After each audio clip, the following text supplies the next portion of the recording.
Hello and welcome to Suraj blogs. বন্ধুরা, চলে এসেছি আরও একটি পর্ব নিয়ে নাসিকের। আজকে যাত্রা করছি সপ্তশৃঙ্গী গড়। তো নর্মাল গাড়ি ভাড়া অনেক বলছিল, তাই আমরা এখানকার লোকাল প্রাইভেট বাস নিয়ে নিয়েছিলাম। বাসে করেই আমরা চলে গেছিলাম সপ্তশৃঙ্গী গড়। এরকম বলছি অনেক কম টাকায় ঘোরা হয়ে যাবে যদি বাসে করে যান, তো বাকি এখানে ট্রেকারও যায়। সপ্তশৃঙ্গী দর্শন, সপ্তশৃঙ্গী টেম্পল দেখতে যাচ্ছি। আর এখন আমরা আছি এখানকার বাসে করে আমরা যাচ্ছি সপ্তশৃঙ্গী দর্শনে। নর্মাল ক্যাবের ভাড়া অনেক বেশি বলছিল, তো আমরা দুজন ঠিক করলাম এখানকার বাস ট্রাই করে দেখি, বাসে করেই চলে গেলাম। নাসিকে বেশ কয়েকটা বাস স্ট্যান্ড আছে, তার মাঝখান থেকে আমরা ছিলাম নাসিক রোডের কাছে। নাসিক রোড স্টেশনের কাছেও একটি বাস স্ট্যান্ড রয়েছে, তবে নাসিক রোড স্টেশন থেকে বাস ধরে আমাদের যেতে হয়েছিল নাসিক সিটি বাস স্ট্যান্ডের কাছে। নাসিক সিটি বাস স্ট্যান্ড থেকে ডিরেক্ট সপ্তশৃঙ্গী গড় টেম্পলে যাওয়ার জন্য ওখান থেকে কিন্তু বাস ছাড়ে। আপনারাও নাসিক সিটি বাস স্ট্যান্ডে ভিজিট করবেন এবং ওখান থেকে অনেক কম খরচায় 150 টাকা বা 100 থেকে 200 টাকার মধ্যে খুব সুন্দরভাবেই আপনারা সপ্তশৃঙ্গী গড় পৌঁছে যাবেন, খুব সুন্দরভাবে প্রাকৃতিক সৌন্দর্য দেখতে দেখতে। চোখে পড়ছিল সপ্তশৃঙ্গী যেতে যেতে চারপাশের শোভা, পশ্চিমঘাট পর্বতমালার এই অপরূপ শোভা এ না গেলে না দেখলে বলার নয় এবং বোঝারও নয়।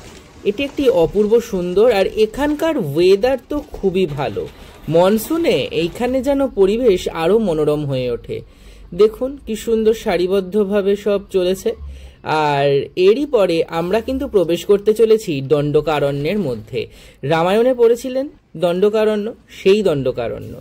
এইখানে কিন্তু দেবী সপ্তশৃঙ্গী রয়েছেন, যে শৃঙ্গটি সব থেকে উঁচু সেই শৃঙ্গের ওপরে, মানে 7টি পাহাড়ের টিলা, তার উপরেই বিরাজ করছেন ভগবতী দুর্গা, অষ্টাদশভুজা মহালক্ষ্মী, যা প্রথম কল্পে ভগবতী দুর্গার স্বরূপ, যে স্বরূপে ভগবতী দুর্গা মহিষাসুর বধ করেছিলেন। মহিষাসুর মোট 3 বার জন্মগ্রহণ করেন, তার মধ্যে 3টে কল্প রয়েছে। সেই কল্পের প্রথম কল্পে যখন উনি আবির্ভাব হয়, তখন ভগবতী দুর্গা অষ্টাদশভুজা মহালক্ষ্মী রূপে সেখানে আবির্ভূতা হন এবং মহিষাসুর বধ করেন এই পাহাড়েরই ওপরে। এছাড়াও আরও একটি কথা বলে রাখি,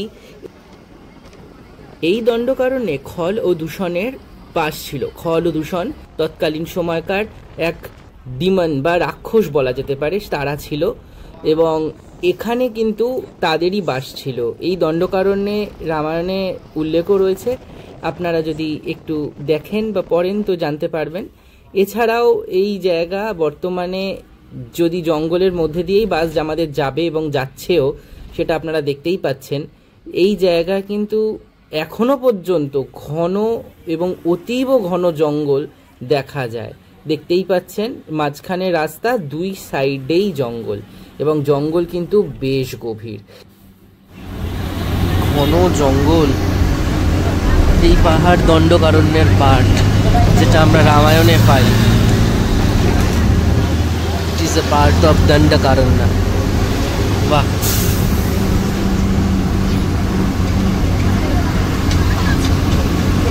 ঘন জঙ্গল পুরো ভেতরে।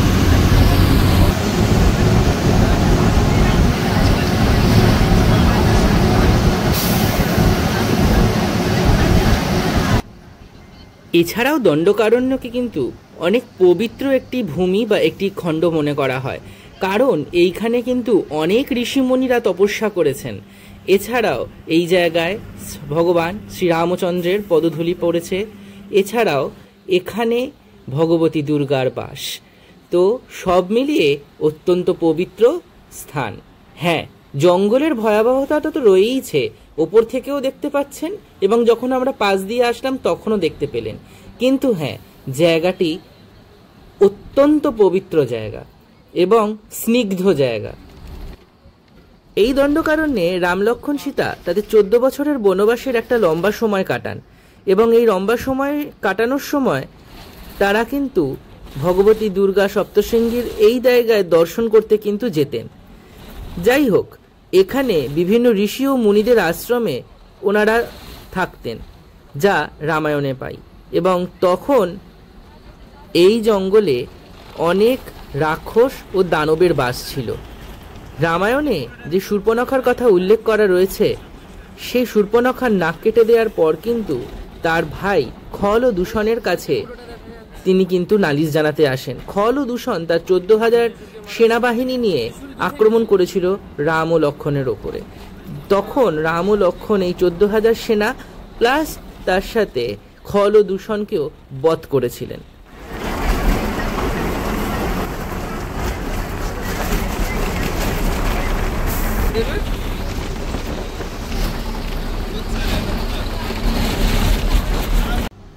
যাত্রা শুরু করার পর থেকে প্রায় 2 ঘন্টা হতে চলেছে। এখনো পর্যন্ত আমরা গন্তব্যে পৌঁছাতে পারিনি, তবে আর বেশিক্ষণ নয়, আমরা প্রায়ই এসে গেছি ভগবতীর মন্দিরের কাছে। পাহাড়ে ওঠা শুরু হয়ে গেছে, অর্ধেক রাস্তা চলেও এসেছি। এবার বাকি শৃঙ্গ অবধি পৌঁছানো হচ্ছে ব্যাপার। তো আপনারা দেখতে থাকুন এই পাহাড়ে ওঠা পর্যন্ত এই অপূর্ব সৌন্দর্য, কারণ এই জায়গাটি চোখ জোড়ানো ছিল। দেখতে থাকুন।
এতক্ষণ কিন্তু কিছু মনে হয়নি, কিন্তু এবার কিন্তু বেশ ঠান্ডা লাগছে, হাত পা পুরো একদম ঠান্ডা হয়ে গেছে।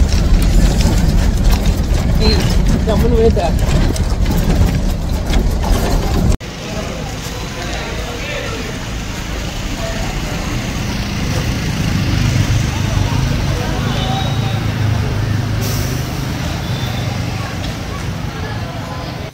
তো ফাইনালি সপ্তশৃঙ্গিতে চলে এলাম, এবং এখানে তো মানে দারুণ, মানে একদম নর্থ বেঙ্গল ভাইবস, পুরো দারুণ দারুণ, মানে পুরো ঠান্ডা দার্জিলিং প্যাটার্নের অবস্থা।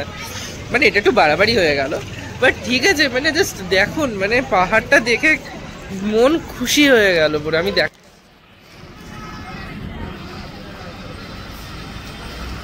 পুরো ফগে ঢাকা, তার মধ্যে সবুজ, একদম দারুণ।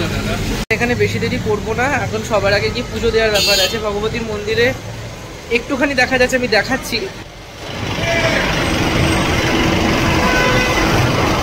সবার আগে আমাদের ট্রাস্ট অফিস খুঁজতে হবে। ট্রাস্ট অফিসে গিয়ে আমাদের এখানে মানে টিকিট বুক করে আমাদের দর্শনের জন্য টিকিট করতে হবে। দেন তারপরে রোপওয়ে টিকিট করে রোপওয়েতে করে যেতে হবে, গিয়ে ভগবতীকে পুজো দিতে হবে। মা এখানে মহিষাসুরকে বধ করেছিলেন প্রথম কল্পে, অর্থাৎ অষ্টাদশভুজা মহালক্ষ্মী রূপে ইনি এখানে বিরাজিতা। এছাড়াও এই জায়গার আলাদা মান্যতা আছে, এটা দণ্ডকারণ্যের পার্ট। সো সুদীপ এসে গেছে, আমরা এবার ট্রাস্ট অফিসের দিকে যাব।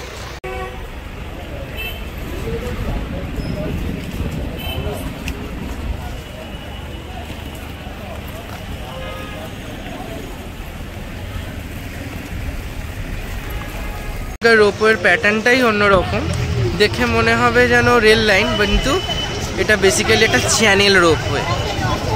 চ্যানেলও আছে, তার সাথে রোপও আছে, প্যাটার্নটা একদম ডিফারেন্ট। আর এই কি অপূর্ব মায়াবী না এই পাহাড়গুলো, এত সুন্দর লাগে, অপূর্ব অপূর্ব পুরো। যাওয়া যাক, জয় মা। এসে গেছি রোপওয়ে টিকিট কাটতে। আমি রোপওয়ে টিকিট কাটার জায়গাটা এই হচ্ছে তোমার আপনাদের রোপওয়ে টিকিট কাটার জায়গা। আর এইখানে হচ্ছে লাইভ দর্শন।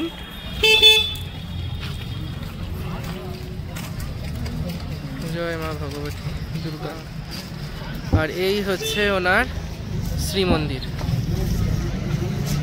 পুরো পাহাড় কেটে পাহাড়ের মধ্যে, মানে অপূর্ব মানে। আর এই জায়গার এত সুন্দর একটা কুয়াশাচ্ছন্ন ঘেরা। আর আমি জানি না, বর্ষাকাল বলে মনে হয় এখানকার শোভা এবং প্রাকৃতিক রূপ মনে হয় আরো বেশি বেড়ে এসেছে।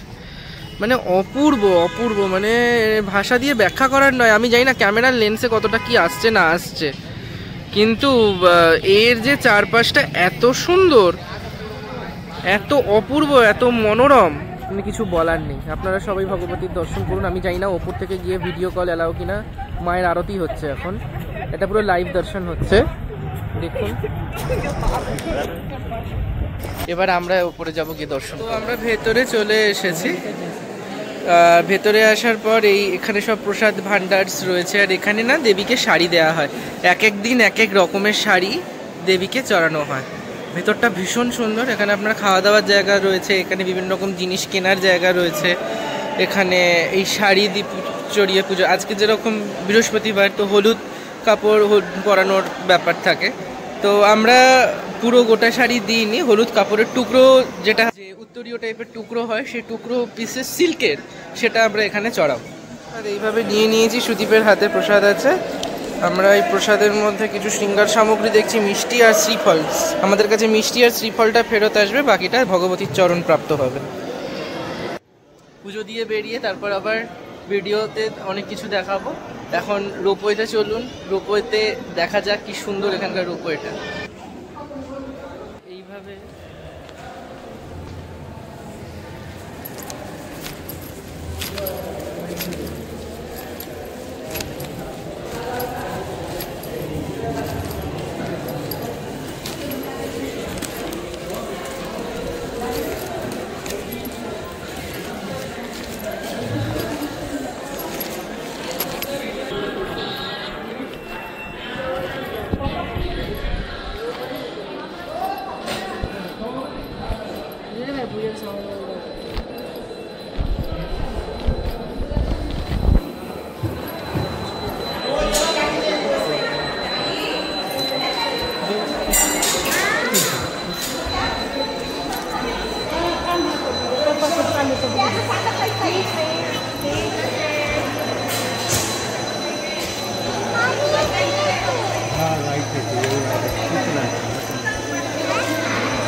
যেন ট্রেন ধরার লাইনে দাঁড়িয়েছি। আমি আমার লাইফে এই ধরনের কোনো রোপওয়ে আমি দেখিনি। This is very beautiful, just look at that. এটা একটা রোপওয়ে, ভাবুন এটা একটা রোপওয়ে, কি সুন্দর, মানে একটা সুন্দর কেবিন টাইপের করা, পুরো একেবারে লম্বা। প্রত্যেকটা শেপে 10 জন করে দাঁড়াতে পারবে এবং মানে বসতে পারবে লিটারেলি। আর পুরো কাঁচ দিয়ে দরজাটা করা, এই যে ঢুকছে। পাহাড়টা খুবই খাড়া, নর্মাল রোপওয়েতে অসুবিধাই হতো, তো সেই কারণের জন্য খুব সুন্দরভাবে এটা রোপওয়ে করে দিয়েছে।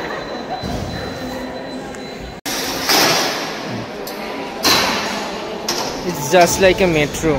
ছাড়ার আগে একটা হর্ন দিল।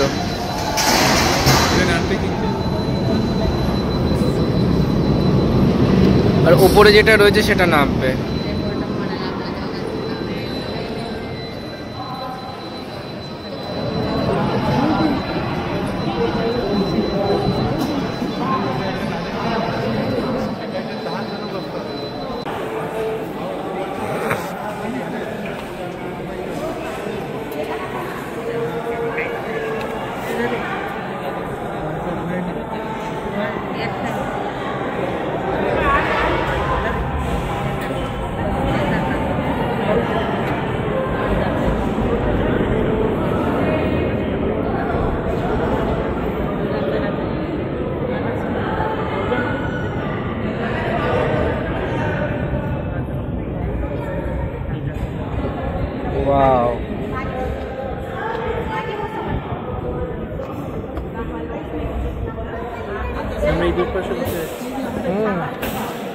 हाथ से खुले ना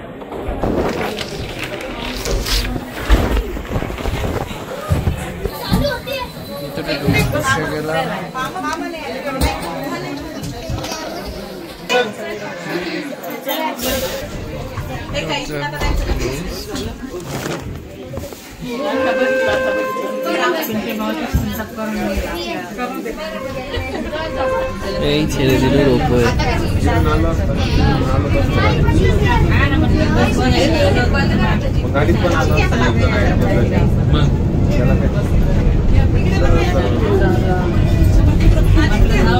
वाव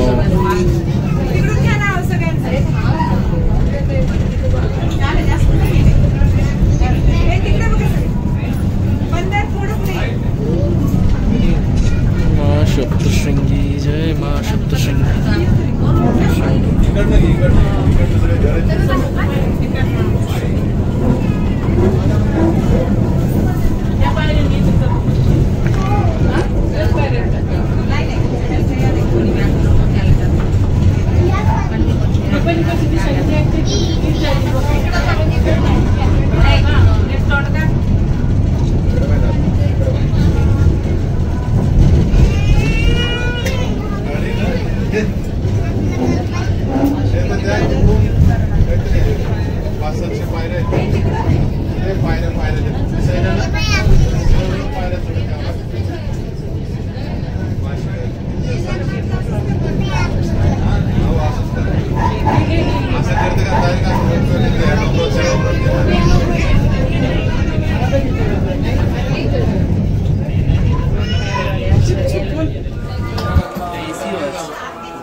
জেনারেল লাইন আমরা ভিআইপি দর্শন করে নিচ্ছি ভিআইপি দর্শন করতে ঢুকলাম এই সাইড দিয়ে এদিকে গিয়ে সব একসাথে মিশছে বাট অনেকটা লাইন এগোতে পারা যাবে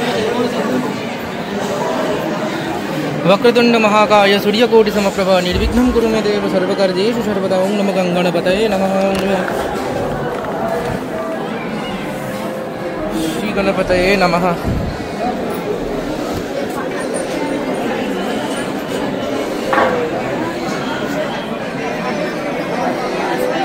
मंदिर गाभाऱ्यातील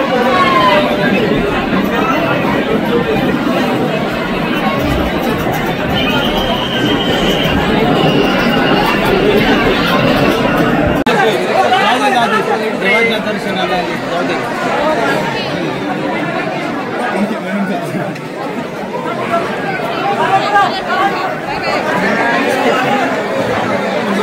से माने गेला काही बुद्ध से मराठी काय होणार नाही आम्हाला शोधून करावं लागेल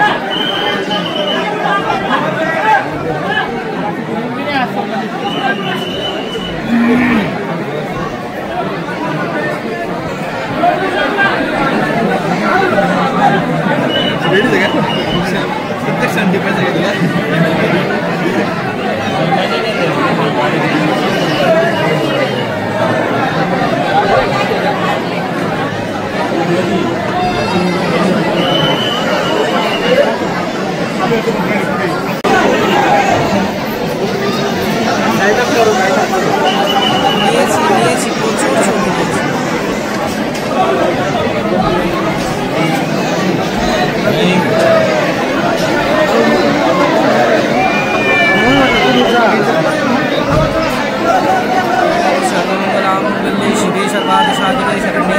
गौरी नारायण विनाशानं शक्तिभूत सनातनी गुणाश्रय गुणमये नारायण शरणागत परित्राणवराय सर्वशास्त्र हरिदेवी नारायण नमस्ते श्री नारायण नमस्ते नारायण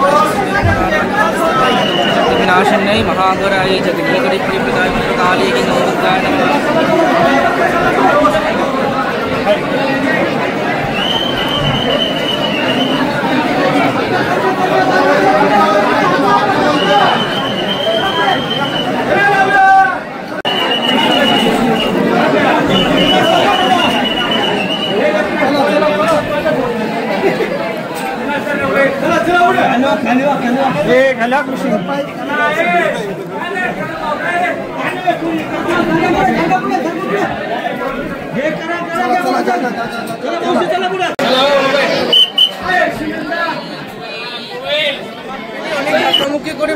দর্শন হয়েছে, খুব সুন্দর ছবিও তোলা হয়েছে, ভিডিও হয়েছে, সমস্ত কিছু সুরাজ ব্লগে আসতে চলেছে। অবশ্যই সবাই সাথে থাকবেন, পাশে থাকবেন। আজ সপ্তশৃঙ্গী মাতা দর্শন কমপ্লিট হলো, অপূর্ব লাগলো।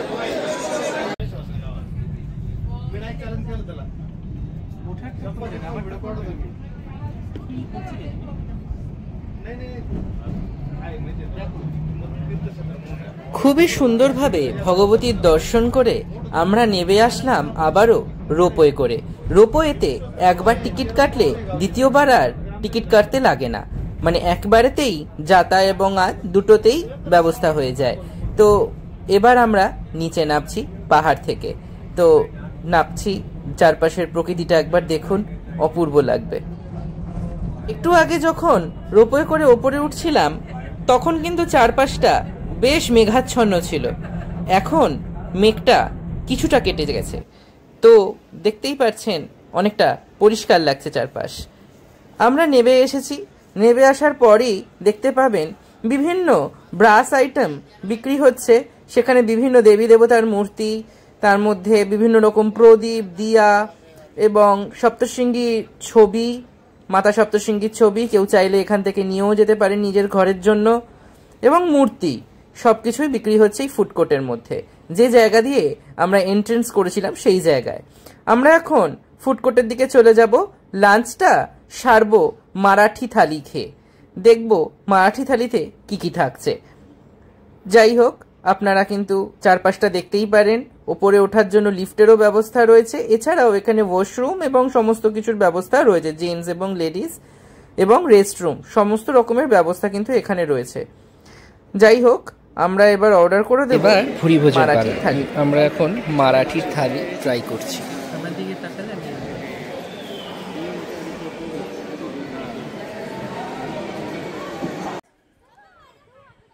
খাওয়া দাওয়ার পর্ব শেষ করলাম।